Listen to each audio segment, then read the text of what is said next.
আজ আলোচনা করব এক সাধিকার কাহিনী। সাধক সাধিকাদের মনোভাব কেমন হয়, তাদের চাওয়া পাওয়া কেমন, এই সম্পর্কে আজ আমরা জানব। হংসধ্বজ নামে পুরাকালে এক রাজা ছিলেন। এই হংসধ্বজ রাজা দেবাদিদেব মহাদেবের খুব ভক্ত। তো তিনি সূর্যদেবের কাছ থেকে অভিশপ্ত হয়ে গিয়েছিলেন। সূর্যদেব অযথা অভিশাপ দিয়ে দিয়েছিলেন। এমন অভিশাপ দিয়েছেন যে শ্রীহীন হয়ে যাবেন হংসধ্বজ। এইরকম সূর্যদেবের অভিশাপ অনুযায়ী হংসধ্বজ শ্রীহীন হয়ে মারা গেলেন, দেহত্যাগ করলেন। ওনার দুই পুত্র, ধর্মধ্বজ আর কুশধ্বজ। ধর্মধ্বজ আর কুশধ্বজ, তো ওনারা দুজনেই রাজা হয়ে গেছেন, বিভিন্ন দিক পরিচালনা করছেন। তো সূর্যদেবের অভিশাপের ফলে কিছুই থাকার কথা ছিল না, একেবারে নিঃস্ব হয়ে যাবারই প্রায় উপক্রম। কিন্তু এই দুই ভাই মানে ধর্মধ্বজ আর কুশধ্বজ দুজনে লক্ষ্মী দেবীর এত আরাধনা করেছেন, লক্ষ্মী দেবীকে এত সন্তুষ্ট করেছেন যে লক্ষ্মী দেবীর কৃপায় সবকিছু লাভ করেছিলেন, কোনো অভাব হয়নি। আর কুশধ্বজ আর ওনার পত্নী মালাবতী দুজনে লক্ষ্মী দেবীর কাছে প্রার্থনা করেন যে হে লক্ষ্মী দেবী, কৃপা করে আমাদের কন্যা রূপে আপনি আসুন, আপনাকে কন্যা রূপে লাভ করতে চাই। লক্ষ্মী দেবী ভক্তদের মনের ইচ্ছা পূর্ণ করার জন্য কন্যা রূপেই অবতীর্ণ হয়েছিলেন। এত আরাধনা করে, লক্ষ্মী দেবীর আরাধনা করে এমন সন্তুষ্ট করেছেন লক্ষ্মী দেবীকে, লক্ষ্মী দেবী তিনি কুশধ্বজের কন্যা রূপে অবতীর্ণ হয়েছিলেন। তো সেই কন্যা যখন আবির্ভূত হলেন, তো ওনার নাম রাখা হলো বেদবতী। ওনার নাম বেদবতী। তো এবার সেই সদ্যজাত কন্যাকে দেখে সবাই অবাক। সদ্যজাত কন্যাকে দেখে সবাই অবাক। এমন সৌন্দর্য, একেবারে তপ্ত কাঞ্চনের মতো গায়ের রং, গাত্রবর্ণ, এত উজ্জ্বল, এত সুন্দর, ফুটফুটে চেহারা, এত সুন্দর দেখতে সেই সদ্যজাত কন্যা সন্তান। তো ওনাকে দেখে সবাই আর চোখ ফেরাতে পারছেন না, কেউ চোখ ফেরাতে পারছেন না, এত সুন্দর দেখতে। তো আরো অবাক করার বিষয় হলো এই রকম যে সেই কন্যা ভূমিষ্ঠ হওয়ার পর সাথে সাথে সেই কন্যা হাঁটতে শুরু করে দিয়েছে। হেঁটে, শুধু হাঁটা না, হেঁটে হেঁটে বাড়ির বাইরে বেরিয়ে যাচ্ছে। তখন রাজা রানী সবাই তো আঁতকে উঠেছে যে এইরকম ভাবে কোনো সন্তান ভূমিষ্ঠ হওয়ার পর কেউ হাঁটতে শুরু করে দিয়েছে। সবাই মিলে ধরেছে, রাজা ধরলেন গিয়ে যে এই কি, এরকম সন্তান কেন চলে যাচ্ছে। শুধু চলে যাওয়া, আরো অবাক করার বিষয়, সেই সদ্যজাত সন্তান কথা বলছে যে আমাকে ধরে রেখো না, আমি এখানে থাকবো না, আমি চলে যাব, আমি কোনো বন্ধনে আবদ্ধ হতে চাই না, আমাকে ধরবে না তোমরা। তখন এবার রাজা রানী তখন ইতিমধ্যেই বুঝতে পেরে গেছেন যে কোনো সাধারণ কন্যা সন্তান নয়। তখন ওনারা বললেন যে কোথায় যাবে তুমি, একা একা কোথায় চলেছো? তখন বেদবতী তিনি বলতে শুরু করলেন যে আমি তপস্যায় যাব, আমি তপস্যায় গিয়ে তপস্যা করব, সংসারের মধ্যে আবদ্ধ থাকার জন্য আমার আবির্ভাব হয়নি, আমি তপস্যায় চলে যাচ্ছি। তখন সবাই অনেক অনুনয় বিনয় করে ধরে রাখার চেষ্টা করলেন যে এখন কেন, ঠিক আছে তপস্যা তুমি করবে, তোমার যখন ইচ্ছা যে তুমি তপস্যা করবে তো তুমি তপস্যা করো, কিন্তু একটু বয়স হোক, একটু তুমি বড় হও, এখন এই সদ্য সন্তান তুমি কোথায় যাবে, কি করবে, কোনো কর্ণপাত, কারো কোনো কথায় কর্ণপাত না করে সোজা তিনি হেঁটে চলেছেন। হেঁটে হেঁটে একদম চলে গেলেন পুষ্কর তীর্থে। পুষ্কর তীর্থে গিয়ে সেখানে তিনি তপস্যা শুরু করলেন, কঠোর তপস্যা। এমন কঠোর তপস্যা করছেন যে গায়ের বর্ণ, অত উজ্জ্বল বর্ণ আস্তে আস্তে মলিন হয়ে যাচ্ছে, শরীর ক্ষীণ হয়ে যাচ্ছে, কোনো দিকে খেয়াল নেই, শরীরের দিকে কোনো খেয়াল নেই। তখন আকাশবাণী হলো, স্বয়ং শ্রী ব্রহ্মা তিনি আকাশবাণীর মাধ্যমে জিজ্ঞাসা করলেন বেদবতীকে যে, হে বেদবতী, তুমি এইরকম কার তপস্যা করছো, আর কিসের জন্য এইরকম তপস্যা করছো, কি তোমার অভিলাষ, তুমি কি চাও, কেন এরকম শরীরকে, নিজের শরীরকে এরকম কষ্ট দিচ্ছ? তখন বেদবতী বললেন যে, আমি ভগবান শ্রীহরির তপস্যা করছি, আমার মনের অভিলাষ সেটাই, আমি ভগবান শ্রীহরিকে নিজের পতিরূপে, নিজের স্বামীরূপে লাভ করতে চাই, আর আমার অন্য কোনো অভিলাষ নেই, নিজের স্বামীরূপে লাভ করতে চাই, সেই জন্য আমার এই কঠোর তপস্যা। তখন আকাশবাণী হলো আবার যে, হে বেদবতী, এই রকম কঠোর তপস্যা করো না, এ জীবনে তোমার অভিলাষ পূর্ণ হবে না, এর পরের জীবনে অবশ্যই তোমার অভিলাষ পূর্ণ হবে, এ জীবনে হবে না। তখন বেদবতী খুব দুঃখ পেয়ে গেলেন যে এ জীবনে হবে না, কেন হবে না, কিসের জন্য হবে না?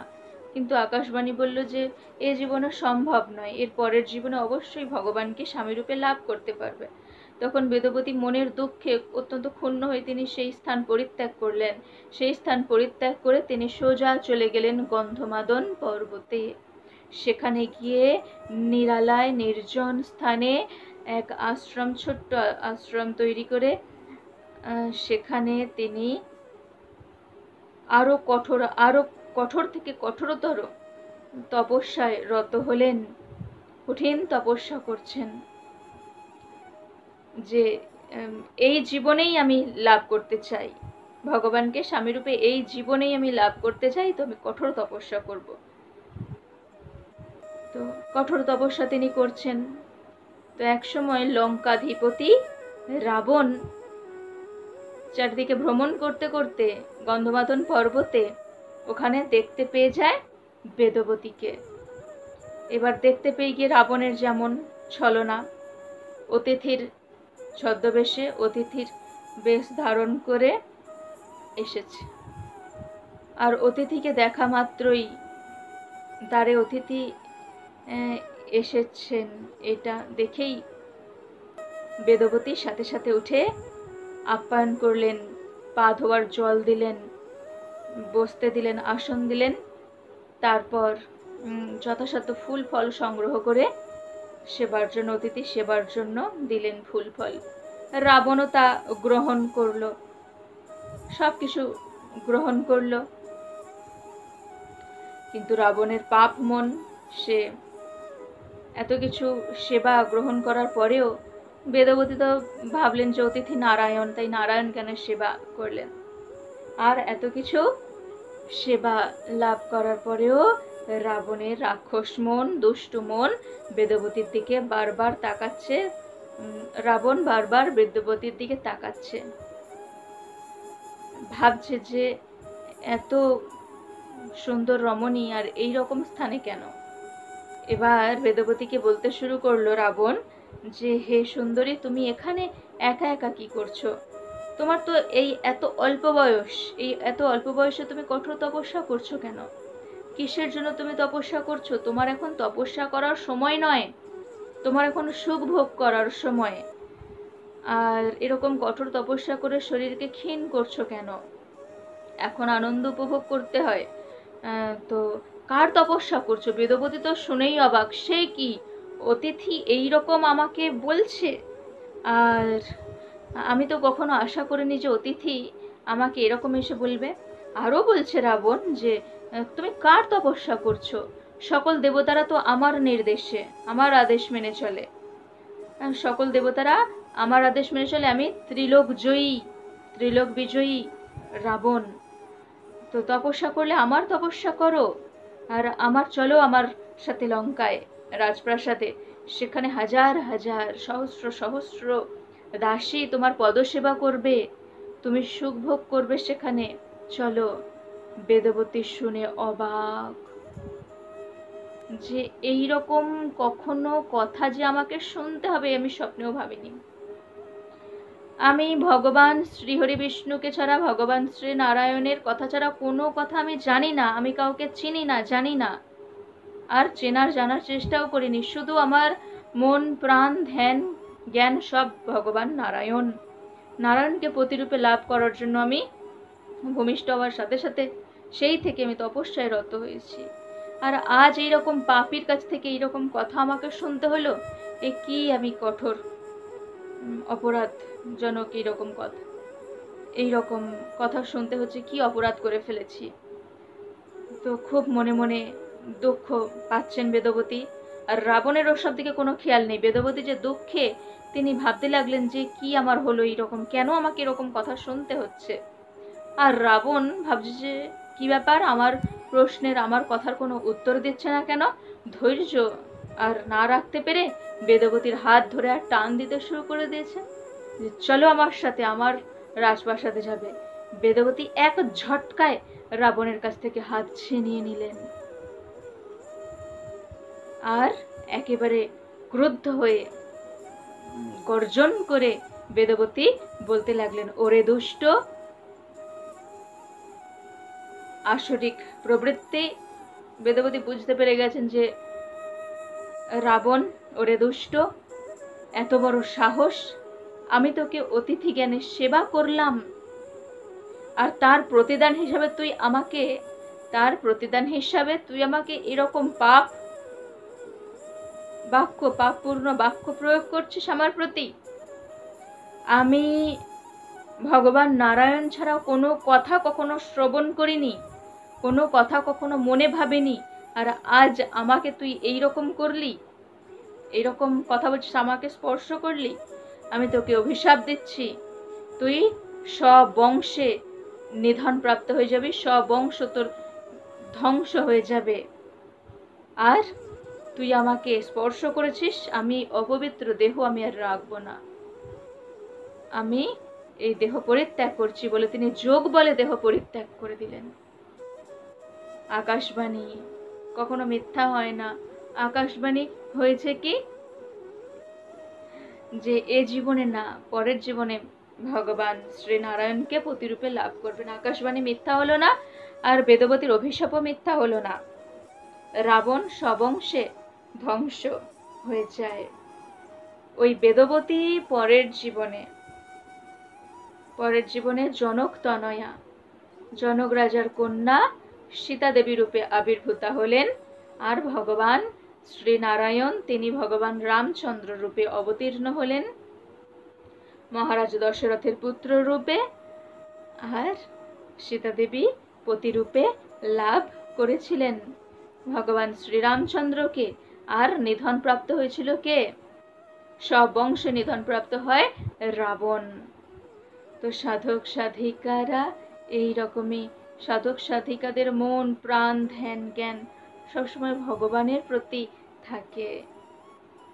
ভগবানের প্রতি থাকার ফলে ভগবান মনের ইচ্ছা অবশ্যই পূর্ণ করেন। নির্দিষ্ট সময় মতো ভগবান অবশ্যই সাধক সাধিকাদের মনের ইচ্ছা পূর্ণ করেন। সবাই ভগবানের আরাধনা করুন, উপাসনা করুন। ভগবান করুণাময়, কৃপাময়, তিনি অবশ্যই সকলের মনের ইচ্ছা পূর্ণ করবেন। সবাই আমার সাথে বলুন, হরে কৃষ্ণ কৃষ্ণ কৃষ্ণ হরে হরে, হরে রাম রাম রাম হরে হরে।